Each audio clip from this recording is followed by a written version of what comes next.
हमारे साथ है, ऐसी उम्मीद मिलेगी। आप सभी को पुनः जय माता जी, और सभी को बहुत बहुत शुभकामनाएं कि आप ऐसा उन्नत और श्रेष्ठ विचार।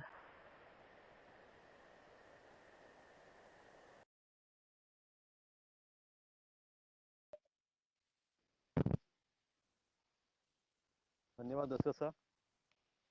आगे इसी कड़ी में हमारे राष्ट्रीय महामंत्री जी आदरणीय श्री ओम प्रकाश जी जगाव साहब, क्योंकि हमारे मध्य प्रदेश के प्रभारी भी हैं और मध्य प्रदेश संगठन खड़ा करने में आपकी महत्वपूर्ण भूमिका रही।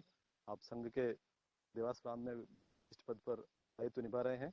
आदरणीय ओम प्रकाश साहब से निवेदन है कि वे हमें आज की इस में उद्बोधन से अनुग्रहित करें। आदरणीय ओम प्रकाश साहब। सभी को जय माता जी के हुक्म। आदरणीय रत्नो साहब हमारे आज के मुख्य वक्ता हैं। हम एबीसीजी महासभा की ओर से आदरणीय रत्नो साहब का स्वागत करते हैं। मैं अपने निजी कारणों से कुछ बैठकों में नहीं जुड़ पाया, इसे तो मैं क्षमा प्रार्थी हूं, क्योंकि मैं मानता हूं कि अगर आपके पास कोई जिम्मेदारी है, कोई दायित्व है, तो आप अपने उस दायित्व का 100% देने का प्रयास करना चाहिए। जिसमें मेरे द्वारा भी कुछ समय में कमी रही, इसके लिए मैं पूरे संगठन से, समाज से क्षमा चाहता हूं। हमारे समाज को एक अच्छे संगठन की आवश्यकता थी, तो संगठन खड़ा हो गया। एबीसीजी महासभा के रूप में एक अच्छा संगठन हमारे समाज के बीच में खड़ा हुआ है। संगठन का जो विस्तार था, जो राजस्थान, गुजरात, मध्य प्रदेश, हरियाणा, दिल्ली, जिन भी प्रांतों में हमारा समाज रहता है, उन सभी प्रांतों में हमारे एबीसीजी महासभा का गठन हुआ और अच्छा कार्य प्रारंभ हुआ। सभी ने इस कार्य में अपना महत्वपूर्ण योगदान दिया, जिसके योगदान से ही संगठन खड़ा हुआ है। मध्य प्रदेश में भी हमारी पूरी लगी रही। आदरणीय राजेंद्र सिंह साहब, कमलेश सिंह जी, सीताराम जी, लाभू भाई, वीरेंद्र सिंह जी, भूपेंद्र सिंह जी, सभी के अथक प्रयासों से हमारे मध्य प्रदेश की टीम खड़ी हुई। मध्य प्रदेश में निवासित हमारा समाज जहां जहां रहता है, उनमें 16 जिलों में 96 गांव ऐसे हैं जहां हमारा समाज रहता है। हमने सर्वप्रथम प्रदेश की कार्यकारिणी बनाई, जिला स्तर पे गए, जिला से तहसील स्तर तक गए, तहसील से ग्राम स्तर तक हम पहुंचे हैं। हमको सफलता मिली है। आगे इससे आगे बढ़कर के हमने प्रदेश की बैठकें आयोजित की, ऑनलाइन बैठक एवं जिले की बैठक भी हमने प्रारंभ करी। सभी जिलों ने अच्छी बैठकें करवाई, अच्छी संख्या भी रही, परंतु उसमें निरंतरता नहीं बनी। मैं समझता हूं कि निरंतरता ही अपने आप में एक चुनौती होता है, क्योंकि संगठन बनाना आसान होता है, लेकिन उसे चलाना या उसे निरंतरता देना एक चुनौती होती है। अब ये निरंतरता बनाने हेतु कुछ ऐसी बातें होती है जिनका ध्यान हमें सभी को रखना होता है। मैं थोड़ा सा ध्यान आकर्षित कराना चाहता हूं। सबसे पहले हमारा जो उद्देश्य है, संगठन बनाने के प्रति हमारा उद्देश्य क्या है, इसके बारे में संपूर्ण समाज को पता होना चाहिए। उद्देश्य अच्छा होगा तो सारे काम आसान हो जाएंगे। निसंदेह हमारा एबीसीजी महासभा का उद्देश्य बहुत ही उच्च है। चारण एक धारण वाली प्रथा को हम लागू करना चाहते हैं, जो कि अपने आप में एक बहुत बड़ी बात है। दूसरा, व्यक्ति चयन। हम व्यक्ति को जिसको चयनित कर रहे हैं, जिसको दायित्व दे रहे हैं, तो वास्तव में उसको दायित्व देने से बारे में पहले उसके बारे में पूरा चिंतन हो जाए कि ये व्यक्ति किस कार्य को कर सकता है। कार्य में सबको लगाना है, लेकिन कौन कहाँ फिट हो सकता है, उसका चयन से पहले हमें पूरा ध्यान वास्तव में रखना चाहिए। तीसरा है एकरूपता। समाज में कोई छोटा नहीं, कोई बड़ा नहीं, हमारी सबकी एकरूपता सामने प्रदर्शित हो जाए तो वास्तव में समाज का विश्वास हम जीतने में कामयाब होंगे। चौथा है हमारी कार्य पद्धति। हमारी कार्य पद्धति कैसी है, हम किस तरीके से इस कार्य को आगे बढ़ाएंगे, ये भी एक महत्वपूर्ण पहलू होता है। फिर हमारे करणीय कार्य क्या है, इसमें 3 प्रकार की बातें होती है। करनी कार्य में संगठन क्या करने वाला है ये समाज को पता हो जाए, संगठन कार्यकर्ता से क्या करवाने वाला है ये कार्यकर्ता को पता हो जाए, कार्यकर्ता समाज से क्या अपेक्षा रखता है ये समाज को पता चल जाए। अगर ये चीजें तीनों ठीक हो जाती है तो निश्चित तौर पे हमारा संगठन आगे बढ़ता है। फिर हमें भरोसा जीतना होता है। भरोसे में भी हमारे 3 पहलू होते हैं। भरोसे को भी हम 3 तरीके से अप्लाई करना चाहेंगे। हम हमारे कार्यकर्ता पे भरोसा कर रहे हैं या नहीं। कार्यकर्ता इतना दिमाग में आ जाए कि नहीं, हमारा जो राष्ट्र के जो पदाधिकारी है वो सब हमारे गांव स्तर का जो कार्यकर्ता है उस पर पूरा भरोसा करते हैं। कार्यकर्ता संगठन के ऊपर पूरा भरोसा करने लग जाए, कार्यकर्ता को ये लग जाए कि नहीं, मेरे से जो भी काम मुझे दिया है वो निश्चित तौर पे एक अच्छा कार्य है और उस कार्य को मुझे करना चाहिए।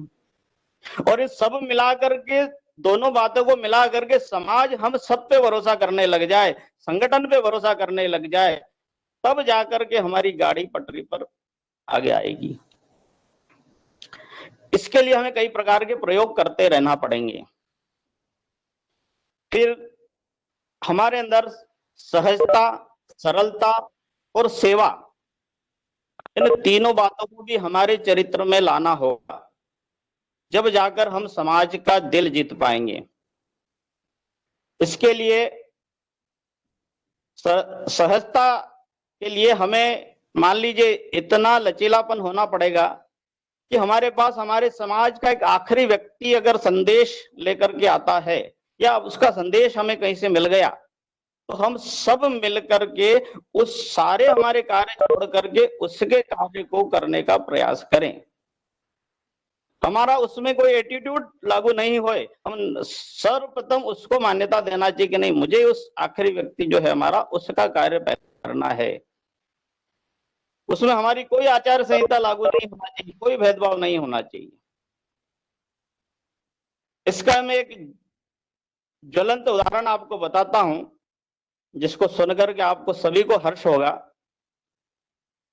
परसों हमारा एक शादी विवाह में के अंदर परम पूज्य सरसंघ चालक जी मोहन राव जी भागवत का आगमन देवास में हुआ। तो हमारे देवास वासियों के लिए तो बहुत बड़ी सौभाग्य की बात थी, क्योंकि देवास में प्रथम आगमन था उनका। वो भी एक इतनी सरलता के साथ एक निजी कार्यक्रम में पधारे हो। निजी कार्यक्रम निश्चित तौर पर किसी कार्यकर्ता के यहाँ था, लेकिन सौभाग्य से उसकी पूरी व्यवस्था मुझे दी गई थी। मैं उस कार्य में पूरा संलग्न था, 4-5 दिन से मैं उसमें लगा हुआ था। परम पूजनी के साथ Z+ की सुरक्षा लगती है, हम सबको विदित है, किंतु उस Z+ की सुरक्षा में भी मुझे सौभाग्य मिला कि मेरे को उनके साथ 1.5 घंटे रहने का समय मिला। मैंने एक बात याद दिला दी उन्हें कि हमारे देवास में निवासित एक विभाग प्रचारक की पिछले माह में किसी कारण एक्सीडेंट में मृत्यु हो गई थी, जो किसी प्रवास पे जा रहे थे और मोटरसाइकिल से एक्सीडेंट हो गया था। तो उन्होंने मेरे कंधे पे हाथ रखा कि क्या हम वहां जा सकते हैं क्या। निश्चित तौर से वो एक बहुत बड़ी कठिनाई थी, क्योंकि Z+ की सुरक्षा वाला मामला प्रशासन भी वास्तव में गंभीरता से आंकता है, लेकिन फिर भी हम लोगों ने ऐसा व्यवस्था करी कि उस प्रचारक के घर तक उनकी जाने की व्यवस्था हुई।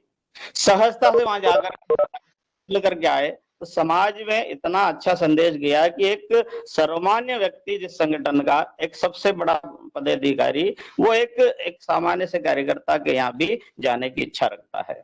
इतनी सरलता अगर होती है तो वास्तव में समाज का हृदय हम जीत पाते हैं।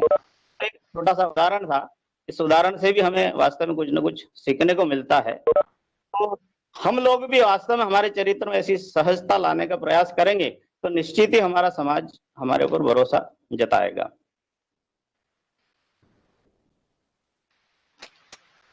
फिर तीसरी बात होती सेवा।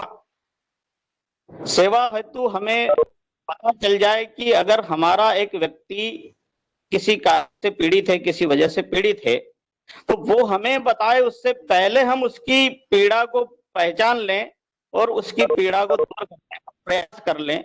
यही एक सबसे बड़ी हमारे संगठन की सफलता होगी। इसके लिए हमें जितने भी मापदंड तैयार करना पड़े हमें वास्तव में उन चीजों पे करना चाहिए, प्रयास करना चाहिए, बातचीत करना चाहिए। जैसा कि विवेकानंद जी ने कहा था कि जिस व्यक्ति के अंदर अतीत का वैभव, वर्तमान की पीड़ा और भविष्य की योजना हो, तो वह व्यक्ति या वो संगठन या वो राष्ट्र या वो समाज कभी भी असफल नहीं हो सकता, कभी भी परास्त नहीं हो सकता है। अतीत के वैभव हेतु अनुरोध है कि हम हमारे समाज के इस प्रकार के आंकड़े इकट्ठे करें, उसमें किसी भी ग्राम से किसी भी पूर्वज ने, हमारे समाज जन ने समाज व राष्ट्र के हित में छोटा सा भी योगदान अगर दिया है, उन सभी को संगठन के माध्यम से उजागर करने का प्रयास करना चाहिए, ताकि हमारे समाज को भी राष्ट्र में उत्कृष्ट सूची में लाया जा सके। ऐसा हम सबका प्रयास होना चाहिए। अभी कुछ दिवस पहले मैंने सोशल मीडिया पर किसी तथ्य को बारे में चर्चा होते हुए सुना था। तथ्यों पर चर्चा होना कोई बुरी बात नहीं है, निश्चित तौर पे होना चाहिए। तथ्य भी पेश करना चाहिए, तथ्य पेश करने में कोई बुराई नहीं है, तथ्य मांगना कोई बुरी बात नहीं है, किंतु हम तथ्य किस बात का मांग रहे हैं, किस चीज का मांग रहे हैं, उस पर विचार जरूर होना चाहिए। ये मेरा व्यक्तिगत विचार है, दूसरों के विचार हो सकता है, भिन्न हो सकते हैं। समाज के प्रति हमारा दृष्टिकोण हमेशा सकारात्मक होना चाहिए, क्योंकि दृष्टिकोण तथ्यों से कई गुना अधिक मूल्यवान होता है। जैसा कि कुछ दिन पहले किसी व्यक्ति विशेष ने भारतीय सेना के ऊपर भी प्रश्न चिन्ह लगाया था और उस समय भी तथ्य मांगे थे, लेकिन हमारा दृष्टिकोण अच्छा था तो परिणाम आप सबको विदित है, सबके सामने है, परिणाम सबके सामने आ गया। अंत में एक बात और कहकर मैं अपनी बात को समाप्त करूंगा। जैसा कि भगत सिंह, चंद्रशेखर आजाद, महाराणा प्रताप, शिवाजी महाराज, इन्होंने जो कार्य किए थे वो सभी राष्ट्र हित में थे और उत्कृष्ट थे, लेकिन उनकी उत्कृष्टता उनका अपना समाज राष्ट्र को याद दिलाता रहा। इस हेतु आज वो संपूर्ण सर्व समाज में पूजनीय है। और विडंबना है कि बारट परिवार के त्याग अभी तक संपूर्ण चारण समाज भी नहीं जान पाया है। ऐसा नहीं कि बारट परिवार का योगदान किसी से कम था, उस परिवार का बलिदान, त्याग और तपस्या कभी किसी से कम रही, ऐसा नहीं है, परंतु हमारा अपना समाज स्थापित नहीं कर पाया। इसके सभी हैं। इसे मेरा आप सभी से करबद्ध अनुरोध है कि हम सब मिलकर हमारे समाज को राष्ट्र पटल पर लाने का प्रयास करें।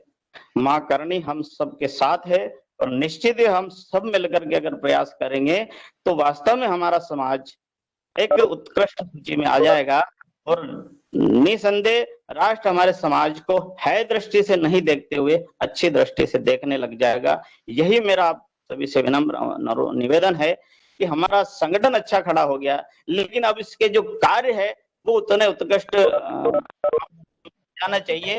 और जहां भी समाज में कहीं गैप आ रही है, किसी के मन में कोई प्रश्न आ रहा है, तो निश्चित तौर पर उसका प्रश्न भी सुनना चाहिए और हमें उस प्रश्न को सुन करके उसका निराकरण करने के लिए एक ऐसी टीम गठित करना चाहिए कि इसका निराकरण ये करेंगे और कैसे करेंगे। ऐसा हम मेरा सभी से अनुरोध है। आगे मैं आपसे निवेदन करता हूं कि इस गतिविधि को हम सब मिलकर के आगे बढ़ाएं। जय माता जी की। धन्यवाद हुकुम आदरणीय ओम प्रकाश साहब, अपने विस्तार पूर्वक संगठन निर्माण के बारे में जो हमें महत्वपूर्ण तथ्य उदाहरण देख जिस तरीके से हमें मार्गदर्शन दिया, वो वाकई में हम लोगों के लिए सीखने के लिए बहुत ही बड़ी बात है। और जैसा आपने उदाहरण बताया कि सरसंघ चालक श्री मोहन जी भागवत का आतिथ्य आपने देवास में किया, ये सबके लिए बड़ी गर्व की बात है कि हमारे आप जैसे मार्गदर्शक हैं जो ऐसे पल के रूबरू में ऐसे साक्षी बने। सरसंघ चालक जी मोहन जी भागवत का अपने दिवस में अतिथि किया, इसके लिए पुनः आपको बधाई। आपने जो जो बातें बताई है संगठन निर्माण में, उसके लिए हम प्रयास करेंगे कि हम सभी मिलकर इनका पालन करें, ताकि आने वाले समय में हम संगठन को और समाज को श्रेष्ठ सेवाएं दे सकें। आदरणीय योगेश जी बोक्सा साहब जुड़े थे प्रारंभ में, वो पुरुषोत्तम जी रूपाला मंत्री साहब के यहाँ शायद व्यस्त हैं, तो वापस अगर समय हुआ तो जुड़ जाएंगे। इसलिए मैं सीधे ही हमारे अध्यक्ष, राष्ट्रीय अध्यक्ष महोदय, युवा अध्यक्ष श्री हिंगलाज शाह से निवेदन करूंगा कि हमें आज की मीटिंग में हमारे अतिथि का स्वागत के साथ हमें जो अपने संगठन के बारे में जानकारी मार्गदर्शन प्रस्तुत करे। आदरणीय हिंगलाज शाह। धन्यवाद महेंद्र साहब। या देवी सर्वभूतेषु जाति रूपेण संस्थिता नमस्तस्ये नमस्तस्ये नमस्तस्ये नमो नमः। श्री करणी सोनल के परम आदेश से कार्यरत हमारा संगठन अखिल भारतीय चारण गढ़वी महासभा युवा की इस अति महत्वपूर्ण मासिक कार्यशाला मय बैठक में सर्वप्रथम आज के हमारे मार्गदर्शक अतिथि वक्ता के रूप में हम सभी का मार्गदर्शन करने पधारे, अपने अति व्यस्तम समय में से समाजोत्थान के लिए आपकी उपस्थिति देने पधारे आदरणीय कुलदीप सिंह जी रत्नू साहब, आपका एबीसीजी महासभा युवा परिवार में हार्दिक स्वागत, अभिनंदन है। माँ भगवती अन्नदाता सगत सुबह बैसाखी जन्मोत्सव था, उसकी मैं आप सभी को हार्दिक शुभकामनाएं बधाई देता हूँ। साथ ही हमारी युवा प्रतिभा जिनको हाल ही न्यूयॉर्क प्रेस एजेंसी ने एशिया के 500 प्रभावशाली व्यक्तियों में शामिल किया, हमारे संगठन के राष्ट्रीय वरिष्ठ उपाध्यक्ष आदरणीय योगेश भाई बोक्सा के सुपुत्र श्री आदित्य भाई गढ़वी को हार्दिक बधाई, उज्जवल भविष्य की शुभकामनाएं। साथ ही तमाम समाज की नव प्रतिभाओं को अनंत बधाई, शुभकामनाएं। सर्वप्रथम संसदीय कार्यवाही से पूर्व में पूरे संगठन की ओर से गत माह में हमारे समाज के तमाम दिवंगत हुए स्वर्गीय विभूतियों को सादर श्रद्धांजलि अर्पित करता हूं। साथ ही हमारे संगठन के वरिष्ठ मार्गदर्शक बनासकांठा से स्वर्गीय वीरदान जी गढ़वी कानोटी को मैं सादर श्रद्धांजलि अर्पित करता हूं। आगे आज के हमारे अतिथि मार्गदर्शक माननीय रतन साहब को हमारी संगठनात्मक यात्रा पर कुछ विशेष विषयों पर ध्यान आकर्षित करवाना चाहूंगा। 24 मई 2020 को गठित हमारे संगठन को करीब 6 माह का समय हो चुका है। कोरोना के भयंकर संक्रमण काल के शुरुआती समय में जब संपूर्ण देश में लॉकडाउन की स्थिति थी, उसमें भी हमने अपनी विस्तार यात्रा को प्रारंभ कर दिया।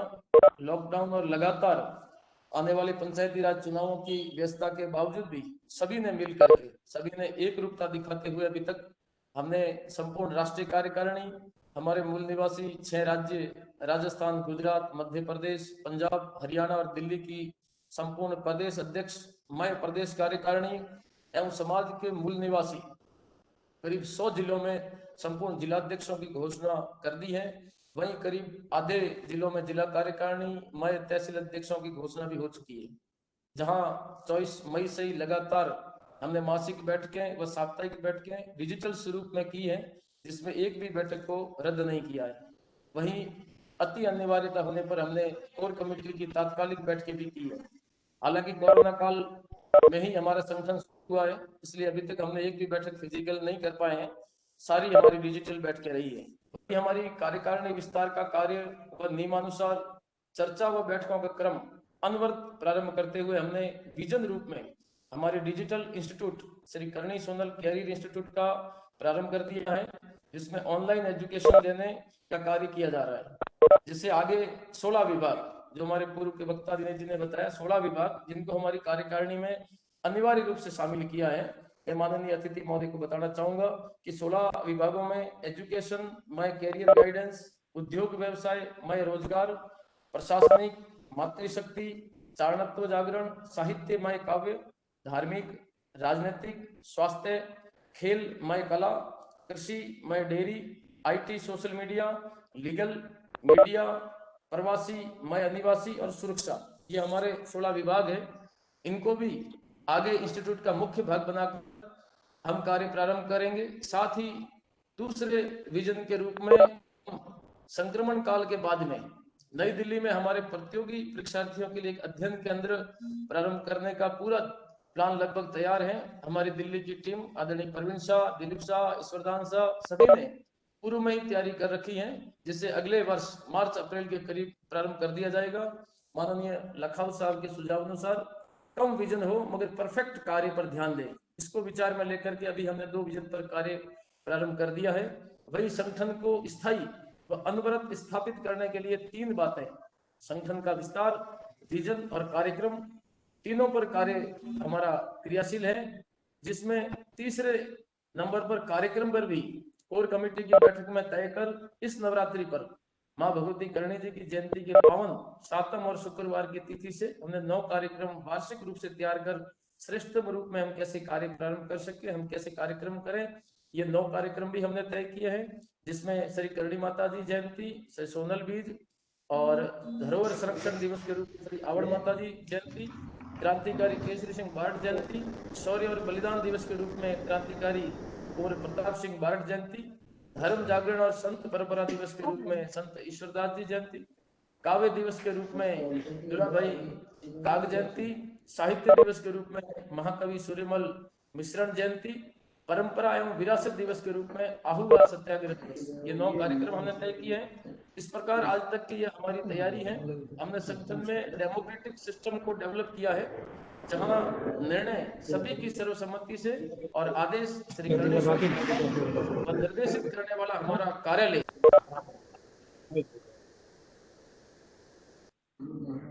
हेलो, आमा कई देखातो નથી सर।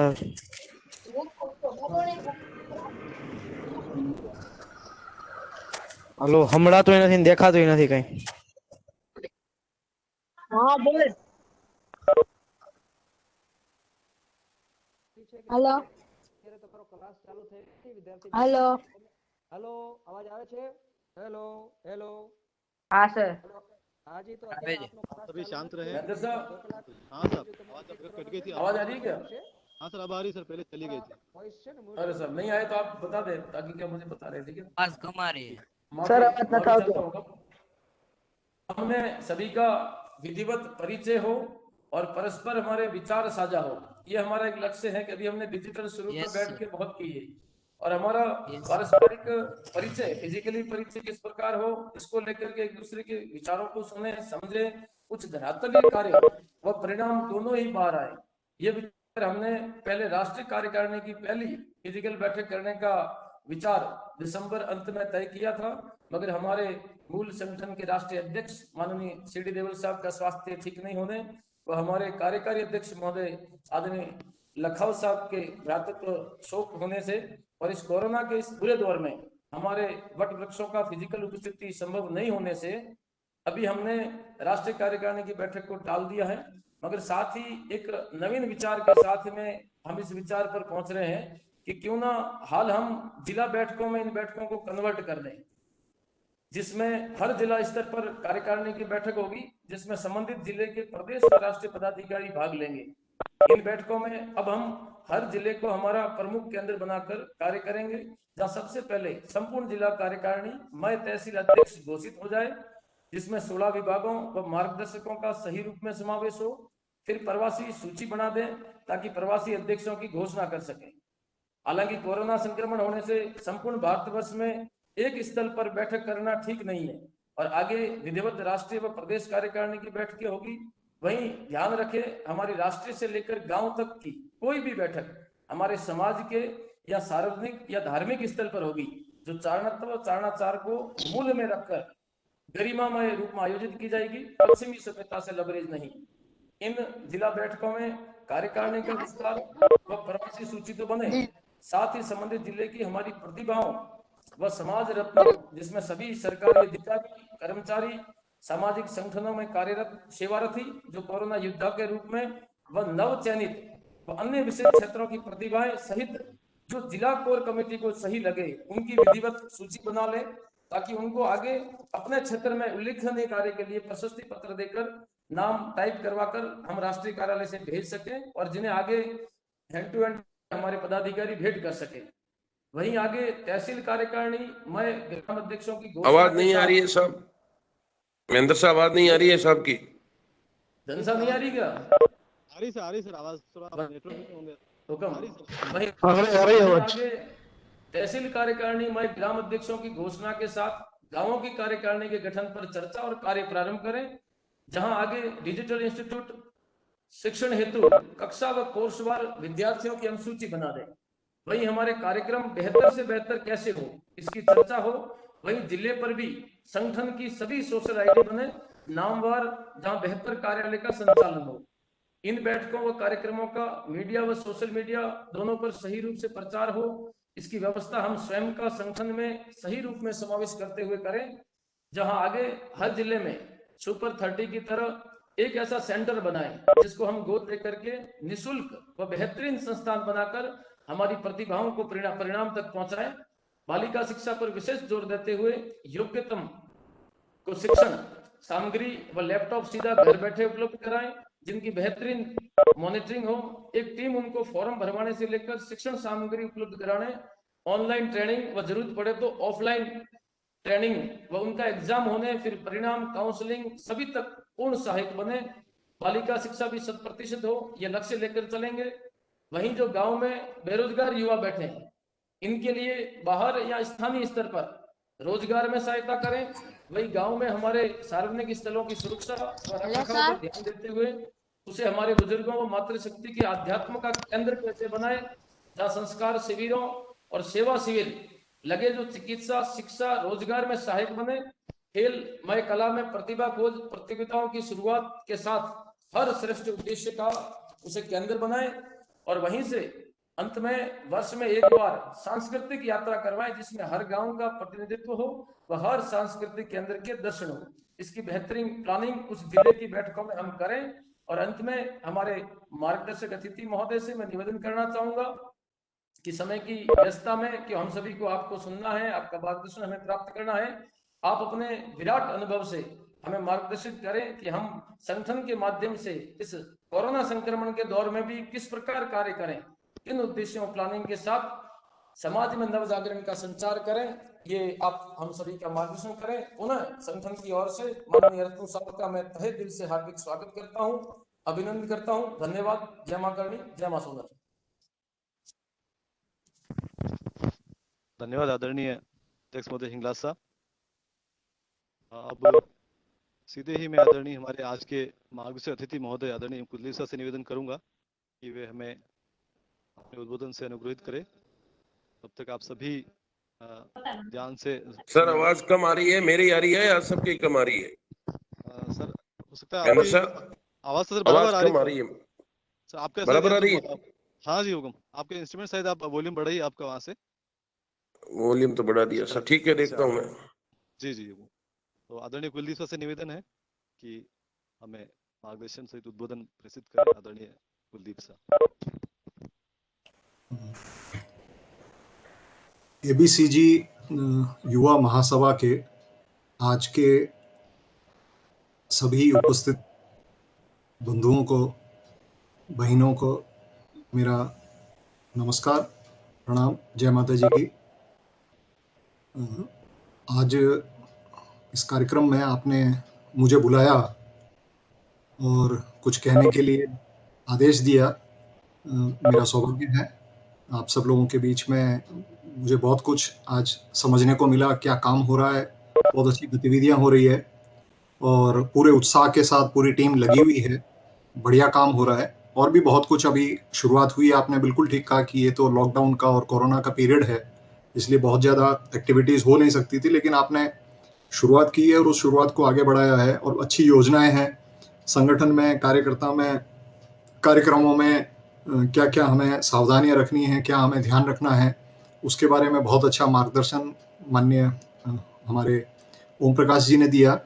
हिंगलाज दान जी ने पूरी जानकारी दी गतिविधियों के बारे में और भी अन्य वक्ताओं ने जो जानकारी दी है उससे निश्चित रूप से मुझे लग रहा है कि आज जो भी उपस्थित हैं उनका उत्साहवर्धन हुआ है और जानकारी मिली है। देखिए, संस्था जो बनाई गई और संस्था के उद्देश्य हैं वह समाज के लिए कुछ काम करना है। अब इसमें कुछ चुनौतियां आती है और चुनौतियां किसी भी संगठन में स्वाभाविक रूप से आती है, लेकिन अगर उद्देश्य स्पष्ट हो और नीयत साफ हो तो काम बढ़ता है। हर जगह कुछ डिसेंटर्स होते हैं, कुछ डिससेटिस्फाइड लोग होते हैं, वैसे रहेंगे, लेकिन काम अगर अच्छा होता जाएगा तो स्वाभाविक रूप से व्यापक समाज का समर्थन मिलता रहता है। अब इसमें जो सबसे बड़ी मुझे लगता है कि पहली समझ विकसित करनी चाहिए कि हम जो काम कर रहे हैं वह काम हम समाज का सामाजिक आर्थिक कुछ उत्थान के लिए कर रहे हैं, और उसके साथ साथ हम बाकी जो व्यापक समाज है, हमारा जो व्यापक हिंदू समाज है, राष्ट्र है या मानवता के लिए, उसमें हम क्या योगदान कर सकते हैं। क्योंकि वह जब तक नहीं होगा तब तक बाकी का जो समाज है वह हमें कैसे देख रहा है, वह स्पष्टता भी नहीं आएगी, और उसके बारे में हमें जिसको कहते हैं कि एक गर्व का, अभिमान का अनुभव नहीं होगा। हमारे पास योग्यता की कमी नहीं है, हमारे पास मेहनत की कमी नहीं है, और उद्देश्य अच्छे हैं, तो स्वाभाविक रूप से लगातार काम करते जाएंगे तो समाज के भीतर चेतना आएगी, समाज के भीतर योग्यता का मुझे लगता है कि और योग्यता को मौका मिलने से उनके लिए और अच्छे अवसर पैदा होंगे।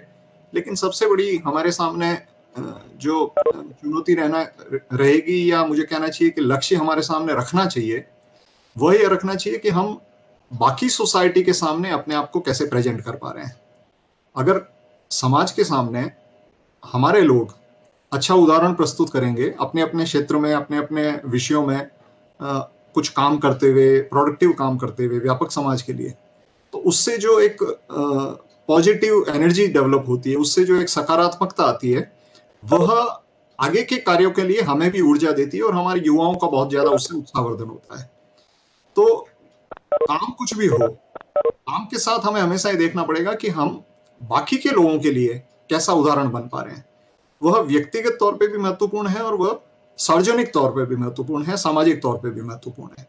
हमारा हर व्यक्ति, कोई भी हो, कहीं भी, किसी भी काम में, यह हमें उससे यह तय करवाना पड़ेगा, और उसमें यह चेतना डालनी पड़ेगी कि भाई आपका आचरण जब आप समाज में होते हैं, आप जिस तरीके से बोलते हैं, जिस तरीके से आप उठते बैठते हैं, जिस तरीके से आप अपने ऑफिस में, अपनी दुकान में, अपने स्कूल में, अपने कॉलेज में, आपका जो आचरण है, उस आचरण से पूरे समाज की एक इमेज बन रही है। इसलिए आप अपने व्यक्तिगत आचरण में सबसे पहले सुधार लाइए। अगर वह नहीं है तो वो नकारात्मकता, कुछ लोग, चंद लोग होंगे, 5%, 10%, जिनकी कुछ ऐसी गतिविधियां रहेगी, उन्हें लगेगा कि ये तो हमारा व्यक्तिगत विषय है, लेकिन वो व्यक्तिगत विषय नहीं रह जाता है, और उससे व्यापक समाज के सामने बड़ी मुश्किल खड़ी होती है, उसकी इमेज खराब होती है। ऐसा हमने कई लोगों के साथ देखा है, कई समाजों के साथ देखा है, और इसलिए हमें यह सावधानी सबसे पहले रखनी पड़ेगी। आप कुछ भी काम करिए, आप अपने समाज से 50, 100, 200 IAS बना लीजिए, बड़े ऑफिसर बना लीजिए, लेकिन अगर आपके समाज में 50 ऐसे एलिमेंट्स हैं जो गलत काम कर रहे हैं, या कहीं भी बैठे हैं, वो स्कूल में बैठे हैं, कॉलेज में बैठे हैं, ऑफिस में बैठे हैं, बिजनेस में बैठे हैं, पॉलिटिक्स में बैठे हैं, कहीं भी बैठे हैं, अगर वो गलत कामों में लगे हैं, और जिसे हम कहते हैं कि मूल्य आधारित उनका जीवन अगर नहीं है, तो उससे जो इमेज खराब होगी, वो आपकी कितनी भी सामाजिक और आर्थिक आप उन्नति कर लीजिए, सबके ऊपर पानी फिर जाएगा। तो सबसे पहले मुझे लगता है कि आपको ऐसे एलिमेंट्स आइडेंटिफाई करना और उनमें कोर्स करेक्शन करवाना बहुत ज्यादा जरूरी है। आप कुछ भी बातें कीजिए, कुछ भी काम कीजिए, लेकिन ऐसे कहीं कुछ भी एलिमेंट्स हैं, मैं इसलिए बार बार कह रहा हूं कि अभी एक पूरे हमारे व्यापक समाज में, देश दुनिया में एक ऐसी मान्यता बन गई है कि यार कैसे भी करके शॉर्टकट मारो, कुछ भी करो, उल्टा काम करो, सीधा काम करो, कुछ पैसे कमा लो, प्रतिष्ठा अपने आप आ जाएगी। लेकिन वो आपके सामने सब लोग तारीफ करेंगे, लेकिन मुंह के, आपके चेहरे के पीछे, आपकी पीठ के पीछे आपकी बुराई करेंगे, और न सिर्फ आपकी बुराई करेंगे, पूरे आपके समाज की बुराई करेंगे।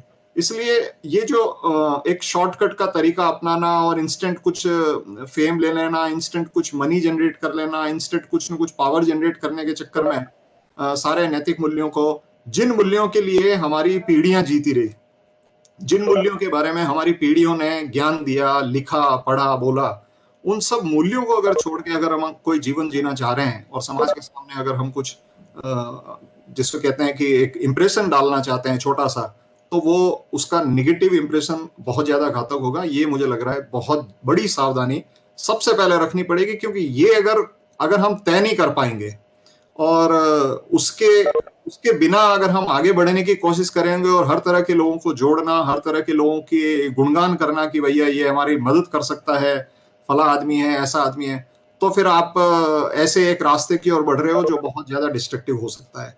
तो पहली आपको सावधानी मुझे लगता है कि लोग कम हो, लेकिन अच्छे लोग, आपका हर कार्यकर्ता की एक क्रेडिबिलिटी होनी चाहिए, न केवल अपनी जाति, अपने समाज में, बल्कि व्यापक समाज में। वो क्रेडिबिलिटी अगर नहीं है, वो प्रतिष्ठा अगर नहीं है, वो आचरण की शुद्धता अगर नहीं है, तो फिर दिक्कत आपके सामने आएगी। और ये एक कटु सत्य है कि और समाजों में सब में होता है, लेकिन हो सकता है हमारे यहाँ ज्यादा हो कि हम उतनी आचरण की शुद्धता को नहीं देखकर ज्यादा हम ताकत को या आर्थिक समृद्धि को और उसको देख के हम बड़े प्रभावित हो जाते हैं। ये मुझे लग रहा है कि एक गलत रास्ता है और ये घातक रास्ता है, और इससे प्रतिष्ठा आने वाले लंबे समय में प्रतिष्ठा को नुकसान पहुंचेगा। आपको आचरण की शुद्धता तय करनी पड़ेगी, अपने कुछ मापदंड मूल्य आपको तय करने पड़ेंगे, और वह हमें लगातार हमें निश्चित करेंगे। तो मुझे लग रहा है कि कुछ जो अच्छा काम है वो उस काम का दुगना हमें परिणाम मिलेगा। हम छोटा सा काम भी करेंगे, लेकिन अगर लोगों को यह लगता है कि इस संगठन की और इस व्यक्ति की और इस समाज की एक गुणवत्ता है, वो गुणवत्ता आपने मेंटेन की, तो आपका निश्चित तौर से परिणाम आएगा। अब इसमें सवाल ये आता है कि समाज की मूलभूत पहचान क्या है। भाई, हम जब एक व्यापक समाज के रूप में, चारण गढ़वी समाज के रूप में या किसी की समाज के रूप में हम जब अपने आप को जो प्रेजेंट करते हैं, अपनी जो पहचान बताते हैं, तो वो पहचान क्या है, ऐसा क्या है जो हमें दूसरों से थोड़ा अलग करता है। तो वो मुझे लगता है कि सबसे जो महत्वपूर्ण है वो है सत्य का आग्रह। भाई, सच बोलना, भले वो कड़वा सत्य भी हो, वो बोलने का साहस रखना और उसके लिए एक आग्रह रखना। लेकिन अगर वो छूट रहा है तो फिर हम हमारे मूल तत्व को छोड़ रहे हैं, और मूल तत्व को अगर हमने छोड़ा तो फिर हमारे पास सिर्फ एक दिखावा रह जाएगा कि हमारे पास कुछ अधिकारी हैं, हमारे पास कुछ बड़े पूंजीपति हैं, लेकिन जो मूल तत्व है कि हम सत्य का आग्रह नहीं रख सकते, हमारे पास सत्य बोलने का और सत्य सुनने का साहस और धैर्य नहीं रहा, तो फिर समस्या बढ़ेगी। तो मुझे लगता है कि अपना जो मूल तत्व है, उस मूल तत्व को आप पहचानिए, उस पर गौर कीजिए, और उसके लिए आग्रह कीजिए अपने साथियों से, अपने पूरी टीम से, पूरे समाज के से। क्योंकि अन्य समाज कैसे देखते हैं, वह हमारे जिसको कहते हैं कि भाई एक खरा सोना होता है और एक मिलावट का सोना होता है। तो वो जो पारखी होंगे वो तो समझ जाएंगे। हम आर्टिफिशियल ज्वेलरी पहन के कुछ समय के लिए हम इम्प्रेस कर सकते हैं, लेकिन जो समझदार हैं वो समझ जाते हैं कि भाई आर्टिफिशियल ज्वेलरी की कॉस्ट क्या है, उसकी वैल्यू क्या है, और एक रियल जो प्योर गोल्ड है उसकी, या प्योर डायमंड है उसकी वैल्यू क्या है। तो हमें सच्चे हीरे, खरा सोना, ऐसे लोग हमें तैयार करने चाहिए, ऐसे लोगों को आगे बढ़ाना चाहिए, और खासतौर से बच्चों में, युवाओं में यह बात बार बार डालनी पड़ेगी कि हम गलत काम में हमें नहीं जाना है, हमें गलत रास्ता नहीं अपनाना है। समय बदल रहा है, और ये समय बहुत तेजी से बदल रहा है, और पिछले 10 सालों में तो हम ये देख रहे हैं कि जो बड़े बड़े नाम थे जिन्होंने गलत तरीकों से बहुत कुछ कमाया, बहुत कुछ अर्जित किया, वो धराशायी हो गए। और ये एक ईश्वरीय व्यवस्था है, ये ईश्वरीय व्यवस्था है कलयुग के पतन की।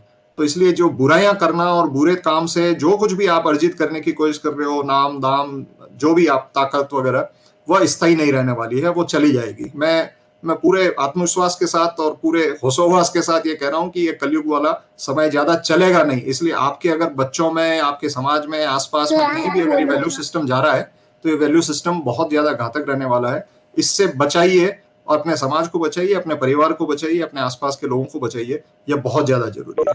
अब एक महत्वपूर्ण प्रश्न आता है किसी भी समाज के लिए, किसी भी समूह के लिए, वह है कि उस समाज में बालिकाओं की और स्त्रियों की स्थिति क्या है, उनकी प्रगति का, उनकी उन्नति का हम कितना अवसर पैदा कर पा रहे हैं।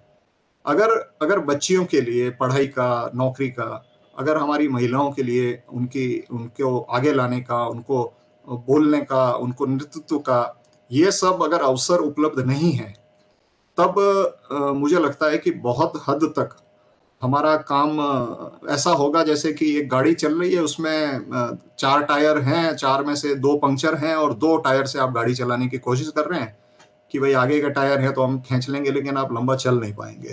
तो आपको महिलाओं को जो नारी शक्ति है, हम तो यूं भी देवी पुत्र अपने आप को कहलाने में गर्व करते हैं, लेकिन ये एक कटु सत्य है कि इस देवी पुत्र समाज में देवियों की स्थिति खराब हुई है, और उसी के कारण पूरे समाज की प्रतिष्ठा भी खराब होती है, उसके कारण पूरे समाज की प्रगति भी अवरुद्ध होती है। तो हमें उस पे प्राथमिकता के साथ काम करना चाहिए कि हम सबसे पहले बाकी सब काम छोड़ें, लेकिन सबसे पहले कि हम ज्यादा से ज्यादा हमारी जो बहनें हैं उन्हें हम पूछें, उन्हें हम आगे लाएं, उन्हें हम बोलने का मौका दें, उन्हें हम नेतृत्व दें, और उनकी क्या मांगे हैं, उनके क्या सुझाव हैं, उस पर हम कुछ काम करें।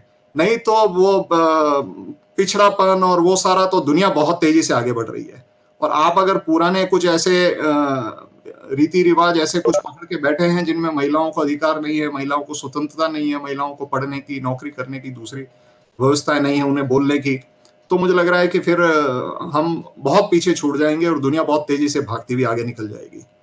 तो ये एक विषय ऐसा है जिसपे बहुत गहराई से विचार करना पड़ेगा, और ये एक कटु सत्य है, इसको स्वीकार करना हर समाज के लिए, हर व्यक्ति के लिए, परिवार के लिए आसान नहीं है, लेकिन आपको समझना पड़ेगा। हम में बदलाव आया है, मैं मानता हूँ बहुत तेजी से, जो पिछले 20-30 सालों में बहुत तेजी से बदलाव आया, लेकिन अभी हमें उसकी गति बढ़ानी पड़ेगी कि हम उन्हें कितना हम आगे ला पा रहे हैं।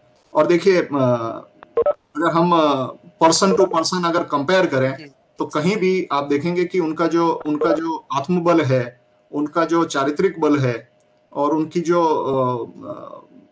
परिपक्वता है महिलाओं की, हमारी समाज की, वह पुरुषों से कहीं ज्यादा है। तो ऐसी देवियों को, इन ऐसी शक्तियों को हमें आगे बढ़ाने के लिए हम क्या सहयोग कर सकते हैं, क्या उनके लिए वातावरण और क्या उनके लिए परिस्थितियां पैदा कर सकते हैं, इस पे हमें बहुत ज्यादा ध्यान देना चाहिए। अगर हम कर पाए तो बहुत सारा काम हमारा आसान हो जाएगा आगे बढ़ने का। फिर समाज में बहुत सारी कुरीतियां हैं जिसमें मुझे लगता है युवा पीढ़ी को काम करना चाहिए। देखिए, हम अच्छा बढ़ाना, ये सब काम करना है, जरूरी है। कुरीतियों के, मैं एक एक कुरीति का नाम लेके कुछ डिटेल में नहीं जाना चाहता, लेकिन आपके आसपास कहीं भी कुछ भी ऐसा है जो वैज्ञानिक नहीं है, कुछ भी ऐसा है जिसका समाज पे या परिवार पे आर्थिक सामाजिक कुछ बोझ पड़ रहा है, कुछ भी ऐसा है जो व्यापक समाज में, आज के 21वीं सदी के समाज में स्वीकार्यता नहीं है, जिसे बड़ा पिछड़ेपन की निशानी के तौर पे देखा जा रहा है, तो हमें उन सब चीजों को छोड़ना पड़ेगा। प्रगति होना और समय के साथ बदलना, यह मानव का पहला गुणधर्म है। अगर किसी भी पुरानी चीज को पकड़ के बैठे हैं तो फिर वो मानव नहीं है, क्योंकि उसका उतना विकास ही नहीं हो पाएगा, वो समय को समझे और समय के साथ जीना सीखे। तो मैं तो ऐसे लोगों को जो 200-400 साल पुरानी मानसिकता में रहते हैं, मैं तो मानव नहीं समझता। तो मुझे लगता है पशु के समान है, जो समझ ही नहीं पा रहे हैं कि दुनिया पूरी बदल गई है, दुनिया की आवश्यकताएं बदल गई है, दुनिया की चुनौतियां बदल गई है, और वो पुराने किसी अपने चीज को पकड़ के बैठे रहते हैं।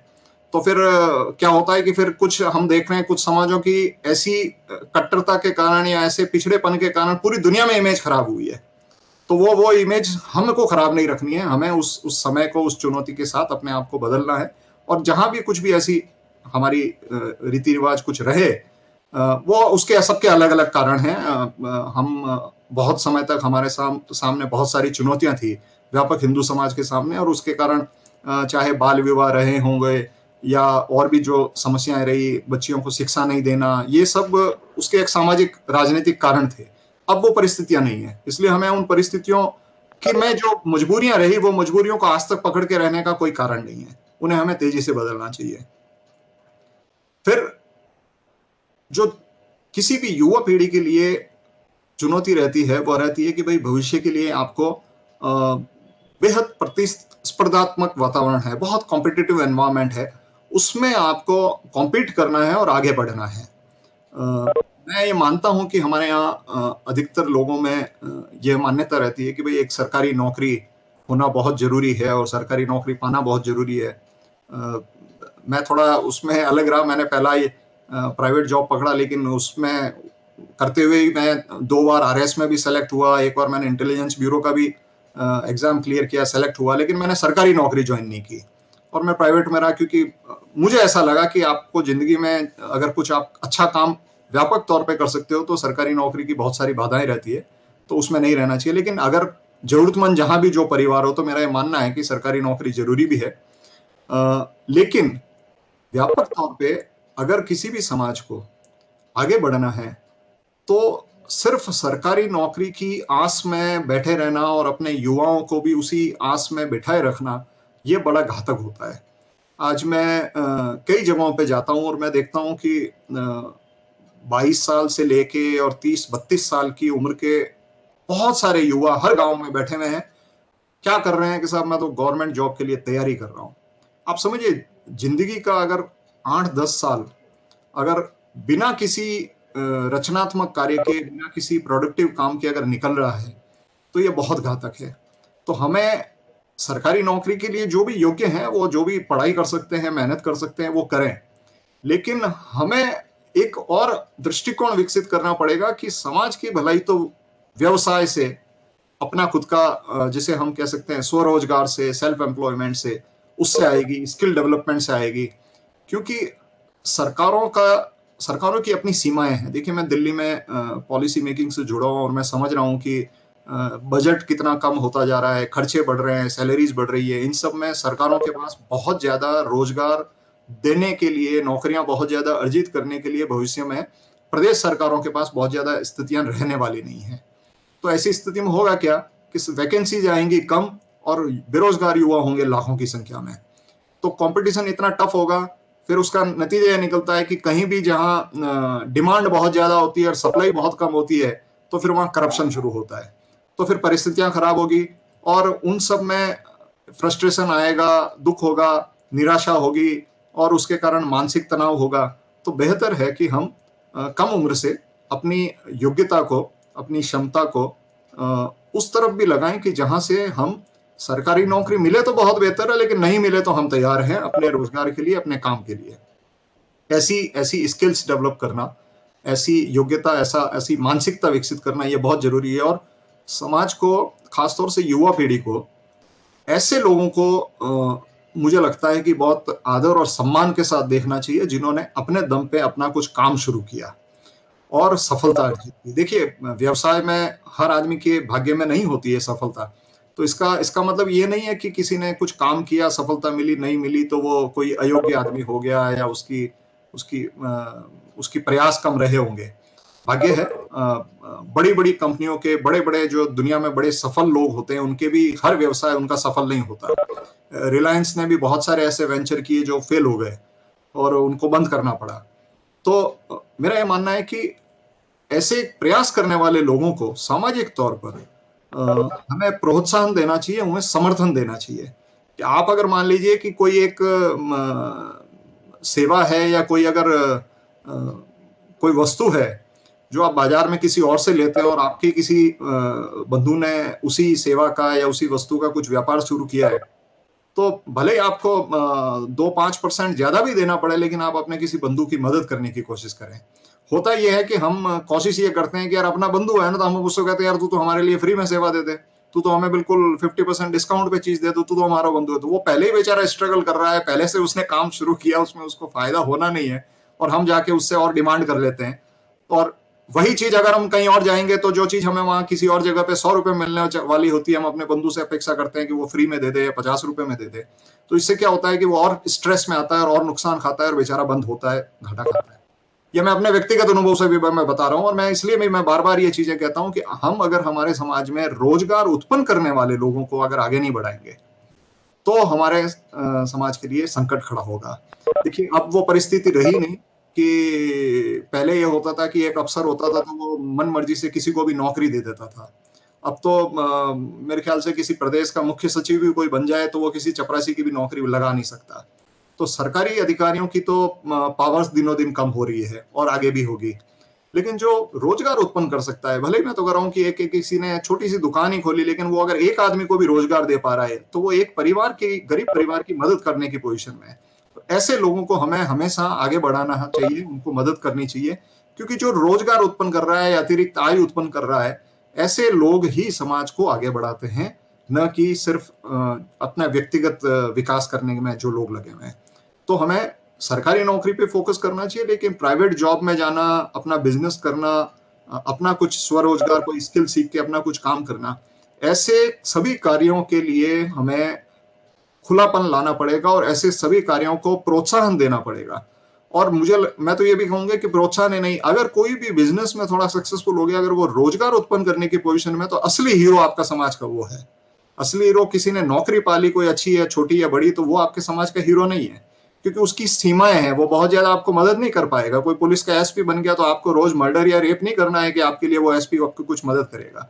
आपकी मदद वो ज्यादा लोग कर सकते हैं कि जो कुछ रोजगार उत्पन्न कर रहे हैं, जो आपके समाज के 10 लोगों के लिए कुछ रोजगार की, व्यवसाय की उपस्थितियां, मतलब परिस्थितियां पैदा कर सकते हैं। ऐसे लोग हमेशा ज्यादा आपके लिए काम आएंगे। तो ये एक मानसिकता में बदलाव लाना बहुत ज्यादा जरूरी है। गुजरात में काफी हद तक बदलाव है, राजस्थान में इसकी ज्यादा जरूरत है।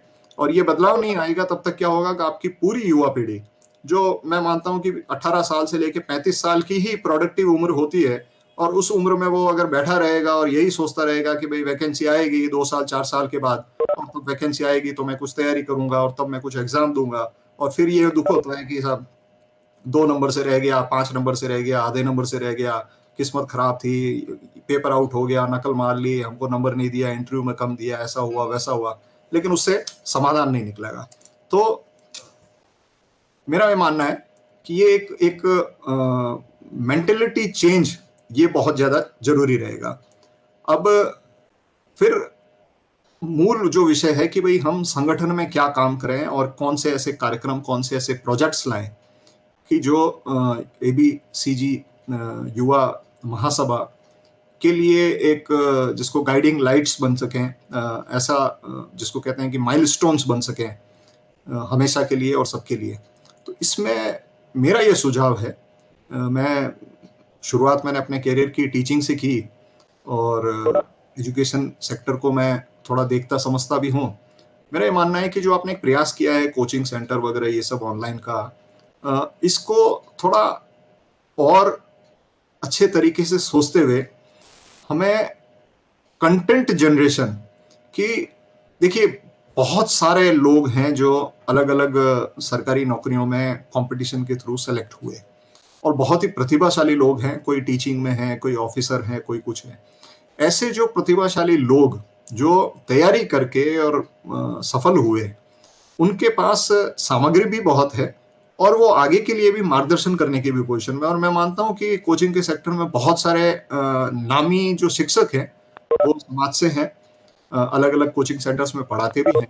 तो ऐसे लोगों से संपर्क करके अगर हम हमारा स्टडी मटेरियल तैयार कर पाए, हमारे वीडियोस तैयार कर पाए, और लगभग हर विषय का, हर तरह की नौकरी के लिए अगर हमारे पास वीडियोस हो, हमारे पास टेस्ट पेपर्स हो, हमारे पास कंटेंट हो, स्टडी मटेरियल हो, और उसको हम आवश्यकता अनुसार, जो आवश्यकता जिसकी हो उसको ईमेल आईडी, मोबाइल नंबर के बेसिस पे लॉगिन करके और एक्सेस करने की अगर हम सुविधा दे पाए, तो मुझे लगता है कि एक माइलस्टोन बनेगा ये, और लोगों के लिए बहुत अच्छा काम कर पाएगा। लेकिन सवाल ये है कि उसकी क्वालिटी बहुत अच्छी होनी चाहिए, नहीं तो क्या होगा कि लोगों को लगेगा यार नहीं वो फला कोचिंग इंस्टीट्यूट है, उसका तो मटेरियल बहुत अच्छा है, लेकिन ये तो वाला में तो कुछ है नहीं, या अपडेट नहीं हो रहा, या बड़ा ही पुराना कुछ मटेरियल डाला हुआ है।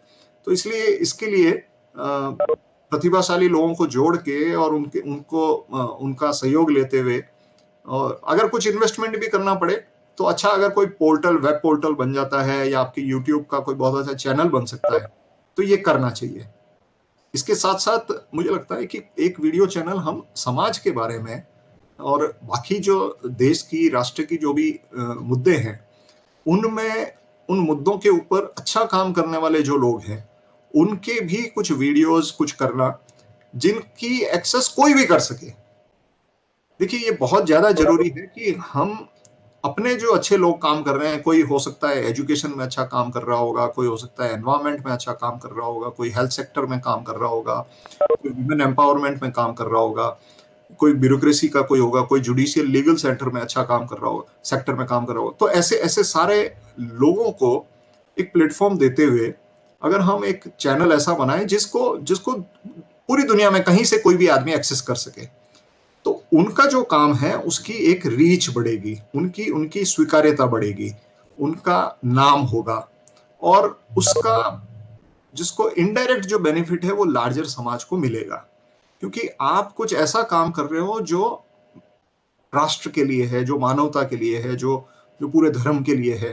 तो उसकी उसकी जो गुडविल जनरेट होती है वह बहुत आपके लिए काम आने वाली है। यह हमेशा हमें सोचना पड़ेगा। अगर हम ये सोचेंगे कि सिर्फ हम तो हमारे लिए काम करना है और बाकी देश समाज राष्ट्र के लिए हमें क्यों करना है, दूसरे समाज अपना अपना करते हैं, ऐसा होता नहीं है। देखिए, जिन्होंने बलिदान दिए तो उनको पूरा पूरा देश, पूरा राष्ट्र, पूरा धर्म सब याद करते हैं, सम्मान देते हैं।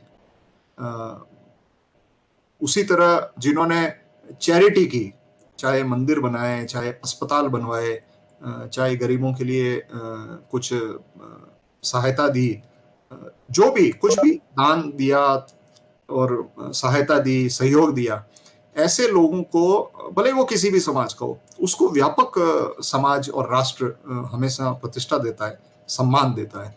तो हमें यह सोच विकसित करनी पड़ेगी कि हम और बाकी दुनिया के लिए भी क्या कर पा रहे हैं, वह करने की और अच्छे लोगों को आगे बढ़ाने की अगर हमने आदत डाल दी तो फिर सब काम आसान होता जाएगा और हमें बाहर से भी सहयोग मिलेगा, प्रतिष्ठा मिलेगी, सम्मान मिलेगा।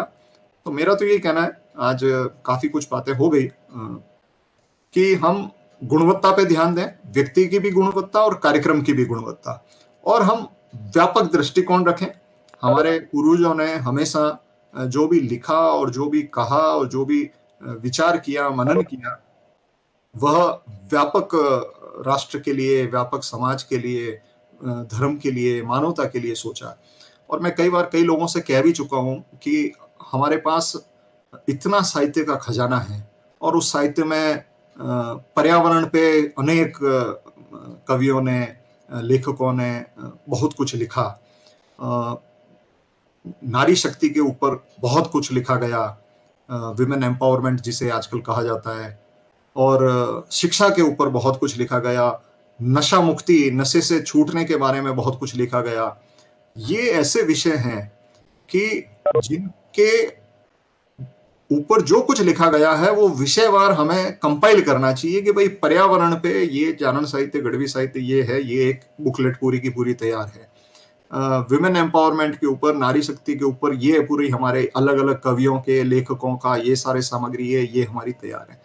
ये आप करेंगे और उसको आप व्यापक समाज तक पहुंचाएंगे तो आपका बहुत आदर बढ़ेगा, आपका बहुत सम्मान बढ़ेगा। अगर हम वो बातें छोड़ दें और सोशल मीडिया पे दारू की गिलास के साथ और एक कहीं से कोई बंदूक लाके और फोटो खिंचाएंगे तो लोग हंसेंगे। मैं हकीकत बताता हूँ कि इस तरह की मानसिकता कई लोगों में देखता हूँ। अब वो न तो समय रहा है, और आप शराब की गिलास के साथ या सिगरेट के साथ अगर आप फोटो खिंचा के और सोशल मीडिया पर डालते हैं तो कोई समझदारी का उसमें काम नहीं है।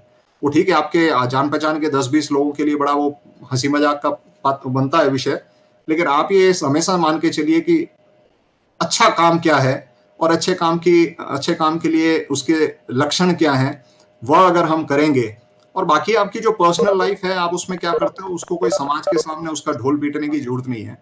आप खाना पीना अपना जो भी व्यक्तिगत जो भी कर रहे हो, समाज में उठते हो, पार्टी करते हो वगैरह, वो सब आप वो कीजिए। लेकिन मेरा अभी भी मानना है कि आप पूरे व्यापक मानव समाज के लिए, अपने धर्म के लिए कुछ नैतिक मूल्यों का आदर्श प्रस्तुत कीजिए, तो आपका आदर आएगा, और बाकी सारा जो काम है सामाजिक और आर्थिक वो उसी से निकलेगा।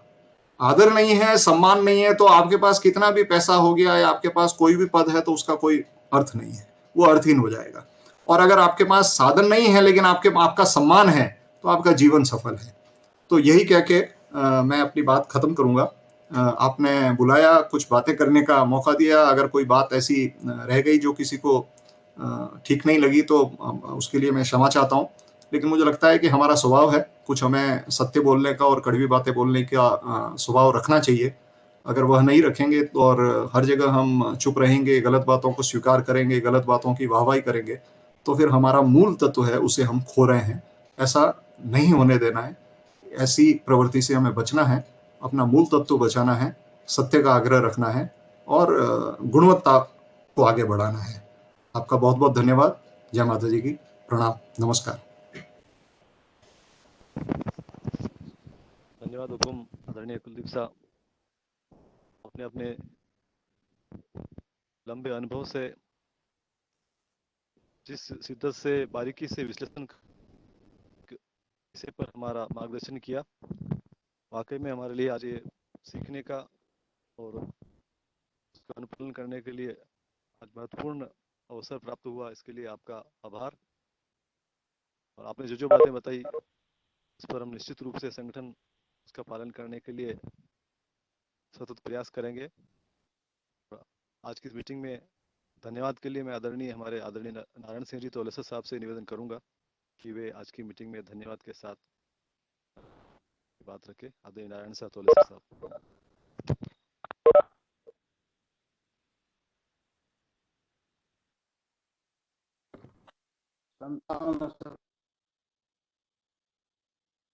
तेरे तारण तरण हम सामर्थ्य दोमा कर सकें, यह सिद्ध चारण वरण हम। आयोजित आज की इस नियमित मासिक वेबिनार में सहभागिता निभाने बहनों का बिल्कुल दिल से धन्यवाद मैं ज्ञापित करता हूं। और आज हम बहुत ही स्वयं को गौरव महसूस करते हैं कि आज के मुख्य वक्ता डॉक्टर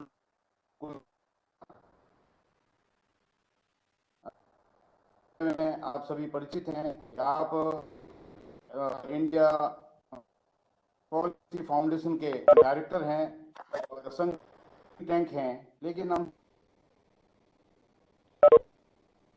के लिए आप भी हैं। आपके बारे में थोड़ा सा मैं परिचय देना चाहूंगा कि मनोविज्ञान में ग्रेजुएशन किया, उसके बाद बाल और हम उम्र स्कूली रचनात्मक विवेक, भावनात्मक बुद्धि का तुलनात्मक अध्ययन, इस पर आपने पीएचडी भी की और संघ की आरएस पत्रिका थी, उसके आप प्रमुख संपादक भी रहे। स्वदेश मंच में भी आपने काम किया। ऐसी वंदनीय शख्सियत का आज हम सभी को मार्गदर्शन देना हमारे लिए बहुत ही गौरव का विषय है। इस आपकी इस युवा की तरफ से सभी की तरफ से अभिनंदन करता हूं, आभार।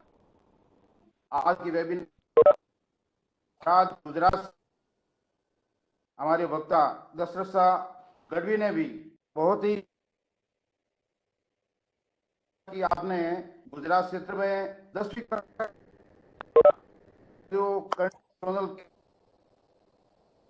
है उसमें आपने बहुत ही बढ़िया काम कर दिया है। से डॉक्टर किशोर सिंह जी सिंह जी की और भाई किया। किशोर सिंह जी को टीम है हमारी, शानदार करनी भी मनाई और इससे बहुत ही शानदार शुरुआत की। और संघ ओम प्रकाश जी जगाव साहब मध्य प्रदेश से आते हैं और हमारे युवा महासभा के हैं। आप ये लंबे समय से समाज में संगठन का जो एक वैक्यूम था, एक शून्यता जो थी, युवा ने इस शून्यता की पूर्ति की है, इसको भरा है और संगठन के लिए जिलेवार सर थोड़ी सी आवाज कट रही है। आप थोड़ा नेटवर्क पे आके बोले। नारायण सर थोड़ी आवाज कट रही है आपकी।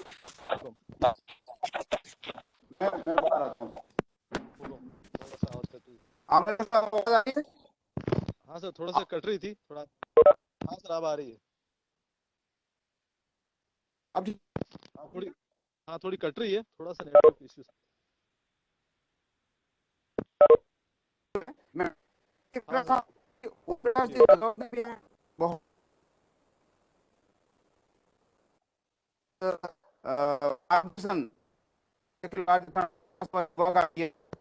और आपके बताया कि में भी हम निरंतरता की जरूरत है और उद्देश्य उस व्यक्ति और में कैसे